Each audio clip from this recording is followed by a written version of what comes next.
ज्ञानवापी मसले पे supreme court में मुझे मालूम है, तुमसे कल भी मैंने यही कहा था कि तुम्हारा ये मसला नहीं है, लेकिन मसले तो यहां बहुत सारे हैं। उस पर बातचीत हुई और उन्होंने कहा कि जो सिविल जज हैं उनके यहां सुनवाई होगी। नमाज अदा करने में कहीं कोई गुरेज नहीं है उसी तरह से, लेकिन वजू जो होता है उससे पहले, नमाज से पहले वजू जो होता है उसको बाहर कहीं इंतजाम करना पड़ेगा।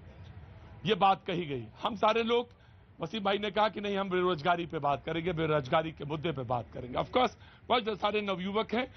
प्रधानमंत्री ने कहा कि इस देश के नवयुवकों को खोखला बनाने के लिए ये जो वंशवाद की राजनीति चली वो जिम्मेदार है, और ये इसी तरह से एक एक करके ये खोखला होता गया। मैं आ रहा हूं, बट ऑफकोर्स मैं वहां पे आऊंगा। जी जनाब। जी, सबसे ज्यादा बड़ा तो भाजपा जो कह रही है वंशवाद की, भाजपा के अंदर खुद वंशवाद सबसे ज्यादा है। अब बताइए, मैं बता देता हूं कैसे है। राजनाथ सिंह का लड़का वो एमएलए है, और बहुत सारे ऐसे केसेस हैं जो बीजेपी के नेता बच्चे जो भाजपा में बड़े बड़े पदों पे बैठे। आज देख लीजिए, गृह मंत्री जो हमारे देश के हैं अमित शाह जी, जनाब वो कहते हैं कि मैं जवाब ये देंगे। देखिए ऐसा है, वो क्या क्रिकेटर थे जो उन्हें बीएससी में बना दिया? बताइए वो क्रिकेटर थे क्या? देखिए, माननीय नरेंद्र मोदी जी ने जो कहा वो साफ रूप से कहा कि ये जो घराना पॉलिटिक्स चलती है, इनके लिए घर सर्वप्रथम होता है, भारतीय जनता पार्टी के लिए देश सर्वप्रथम है।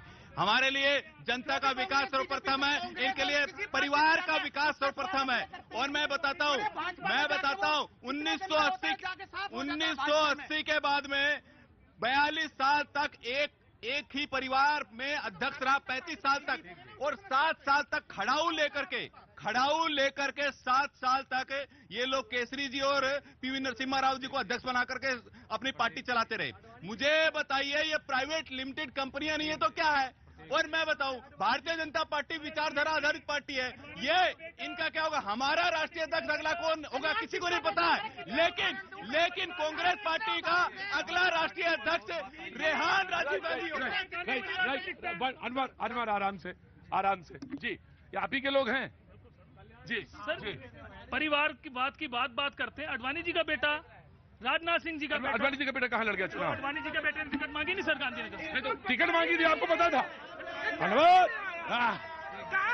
कहां से उठा करके लाए हैं, इनको यही नहीं पता है।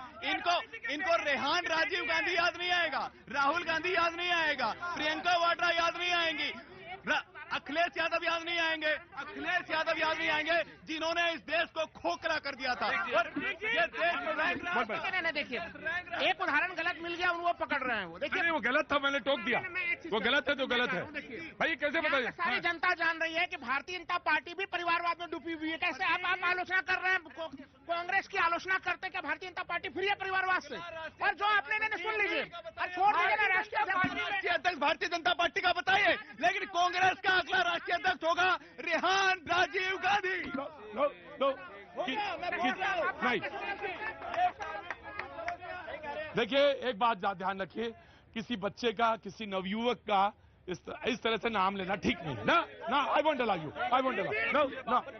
मुझे क्लैरिफाई करने दीजिए। देखिए, मैं बच्चे के ऊपर नहीं जा रहा हूँ, लेकिन जो वंशवाद और परिवारवाद की जो राजनीति करती है वो पार्टियां यही करती है।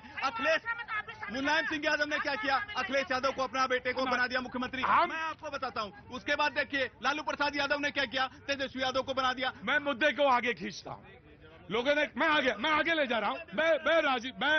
मैं बहस को आगे ले जा रहा हूँ, सर। मैंने टोक दिया, तो मैंने जो कह दिया वही लास्ट है। नहीं बात बोलने का मौका देगा उपाध्याय जी, आप यहीं से डिबेट ये करें।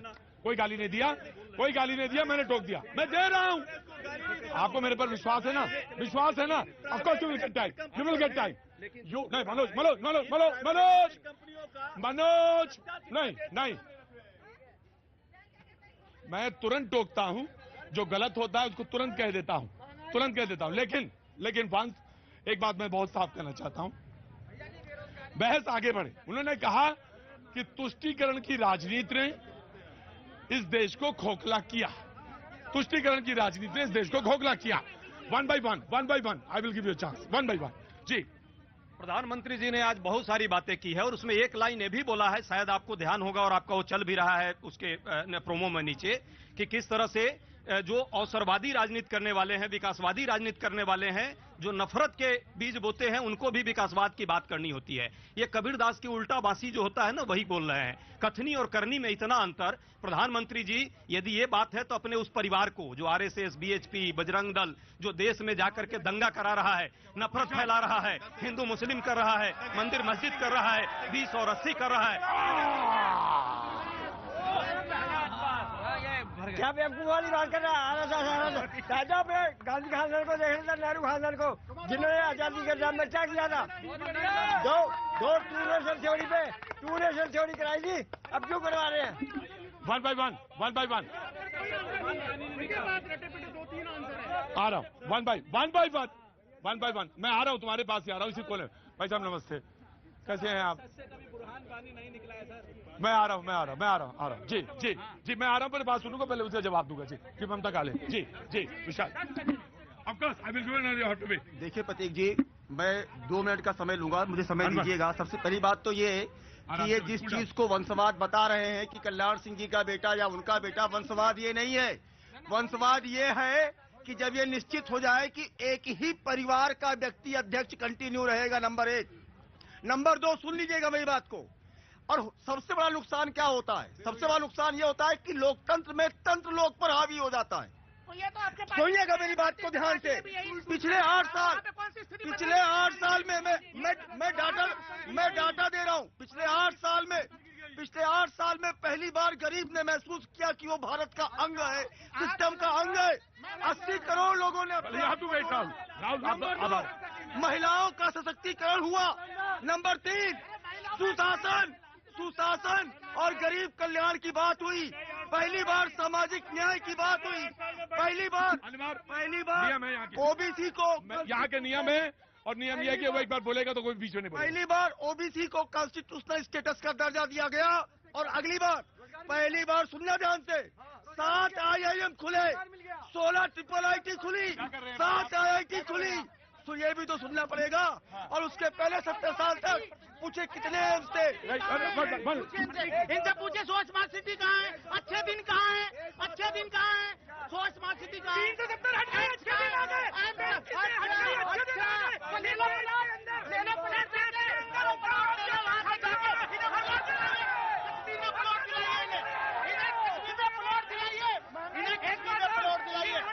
पूछिए बीजेपी वालों से स्मार्ट सिटी कहाँ है?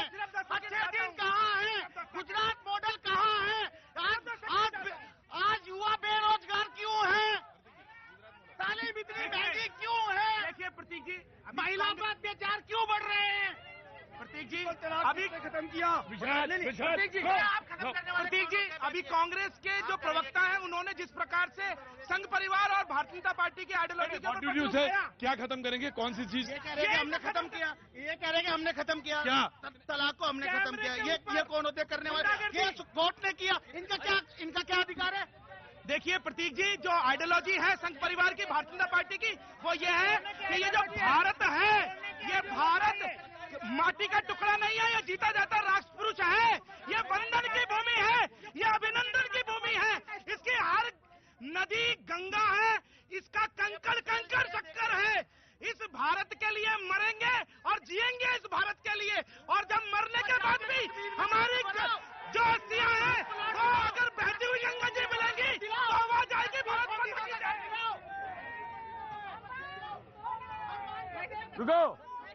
रुको बैठ जाओ बैठिए।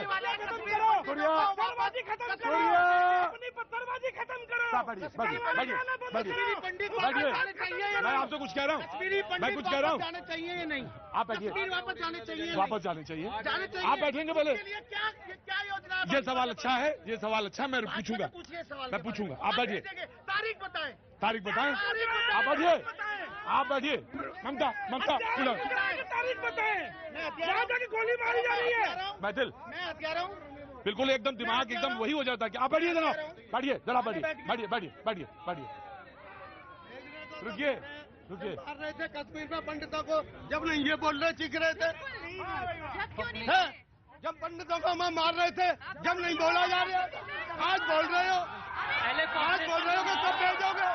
जब मार रहे थे पंडितों को, जब ऑपरेशन कमाओ, बेरोजगारी ऑलरेडी खत्म हो जाएगी, ऑपरेशन कमाओ भाई। महंगाई मुद्दे पर भी बोलता हूँ। एक मिनट रुको, चार साथी आ रहा हूँ। महंगाई मुद्दे पर भी बोलता हूँ। हम सभी महंगाई का मुद्दा उठा रहे हैं। 15-20 साल पहले जो स्कूटर चलाते थे वो कार चला रहे हैं, फिर भी महंगाई का मुद्दा उठा रहे हैं। सरकारी है कहाँ? सरकारी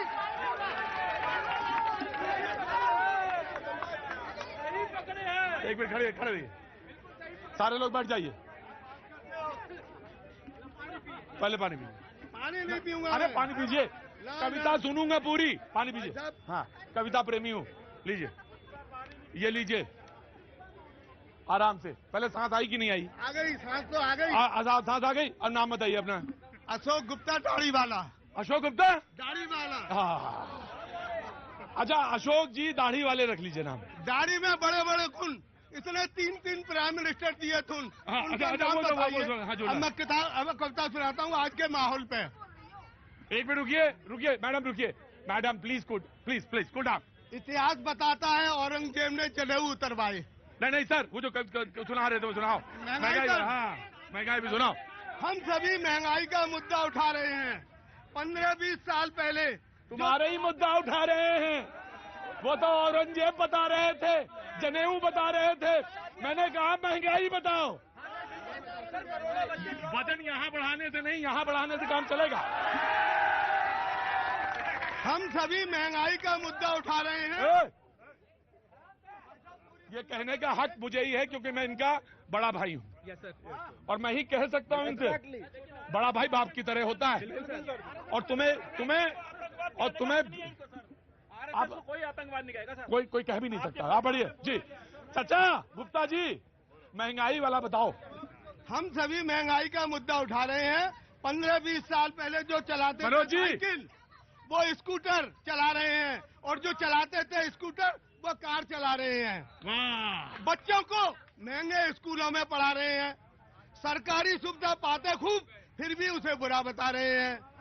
तभी तो परमात्मा, सभी कहते हैं सुन लो, सभी को परमात्मा खुद नहीं कर सकता। जैसा जिसका कर्म वो वैसा ही धन फल सुख पाता है। और ये जैसा कह रहे, जब पंडितों को कश्मीर से निकाला जा रहा था तब ये कहा थे, जब इन लोगों ने क्यों नहीं आवाज उठाई? मौलाना ने तब आवाज क्यों नहीं उठाई जब कश्मीरी पंडितों को निकाला जा रहा है? बोला। हाँ, आइए गुप्ता जी, आइए। गुप्ता जी, महंगाई वाली कविता आपकी बहुत अच्छी है और ऐसे ही लिखते रहिए। हाथरसी की पैदाइश है। अच्छा, काका हाथरसी के पहले हाथरस के हैं आप?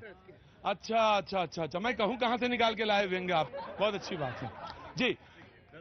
अब देखिए आपके चेहरों पे मुस्कान आ गई, मुझे तसल्ली होगी ना। Mamta will get a chance because last हमारी पैनल की हैं जी। Thank you. अभी गुप्ता जी दाढ़ी वाले जी ने अभी एक कविता सुनाई, तो आप सब लोगों को मैं बता देती हूँ कि आज छायावादी महान कवि सुमित्रा नंदन पंत जी की जयंती है। उनके चरणों में हम सबको अपना प्रणाम अर्पित करना चाहिए। और उसके बाद अब बात होगी, जो विषय हो रहा है डायनेस्टी के ऊपर बात चल रही है। मुझे ये समझ में नहीं आता कि जब जातिवाद की बात, जब परिवारवाद की बात आती है और परिवारवाद पर कुठाराघात होता है तो कुछ लोगों को क्यों तकलीफ होती है। इस यहाँ पर जितने भी ये बड़ी बड़ी पार्टीज हैं, चाहे कांग्रेस का आप नाम ले लीजिए, टीएमसी का नाम ले लीजिए, शिवसेना का नाम लीजिए, एनसीपी का नाम ले लीजिए, आप इसके अलावा समाजवादी पार्टी का नाम ले लीजिए, ये सारी परिवारवाद की पार्टीज हैं, वंशवाद की पार्टी है। और ये पार्टीज केवल और केवल इस देश से ऊपर अपने परिवार को रखते हैं। तो अगर परिवार के ऊपर बात हो रही है तो क्यों बात नहीं होनी चाहिए? ऑपोजिशन में पार्टी है। आज तक ये कांग्रेस को क्यों रो रहे हैं? जब कांग्रेस में वंशवाद था तभी तो आज वो ऑपोजिशन में पार्टी है और बीजेपी सत्ता में है। अगर सत्ता भी ऐसे ही करेगी, सत्ता में जो बीजेपी है तो वो भी कल ऑपोजिशन में आ जाएगी। आज वंशवाद पे बहुत अच्छा चर्चा प्रधानमंत्री जी ने किया है। प्रधानमंत्री जी को ये याद करना चाहिए कि जितने वंशवाद की बात करते थे वो सब तो उनके यहाँ चले गए। उनके यहाँ जाते हैं तो क्या ये भाजपा आपको छोड़ के क्यों जा रहे हैं? सुनिए ना, इनके ऑफिस में कोई ऐसा वॉशिंग मशीन है क्या कि जब वहां जाते हैं तो भ्रष्टाचारी ईमानदार हो जाते हैं, सच हरिचंद्र हो जाते हैं, वंशवादी जाते हैं तो परिवारवादी नहीं रह जाते। ये क्या है? ये सिंधिया जी किस परिवार के हैं? जितिन प्रसाद किस परिवार के हैं? आरपीएन सिंह किस परिवार के हैं? भाजपा वाले ले लिए तो ठीक हो गया। कांग्रेस पार्टी को छोड़ करके क्यों जा रहे हैं? उसका मायने समझना पड़ेगा। कांग्रेस पार्टी होगी है बेटा बेटी माई जवान, यही है। राइट। मुझे 2-3 देखिए, ऐसा है, अभी कांग्रेस के मेरे भाई ने बड़ी परिभाषा दी है कि क्या होता है परिवारवाद, और भाजपा को उसमें लपेट लिया। पहली बात आप ये बताइए, भाजपा के अंदर कभी एक परिवार से 2 राष्ट्रीय अध्यक्ष बने? कभी परिवारवाद के अलावा मतलब परिवारवाद को बढ़ावा दिया है? आप ये बताइए मुझे कि जो पुराने राष्ट्रीय अध्यक्ष थे उनका वर्तमान राष्ट्रीय अध्यक्ष से कोई खून का रिश्ता है क्या? पहली बात। और दूसरी बात, नया ताजा है, सुन लीजिए साहब, कार्ति चिदम्बरम साहब पर आजकल जो है अभी हो रहा है, लग रहा है वो गिरफ्तार हो जाएंगे।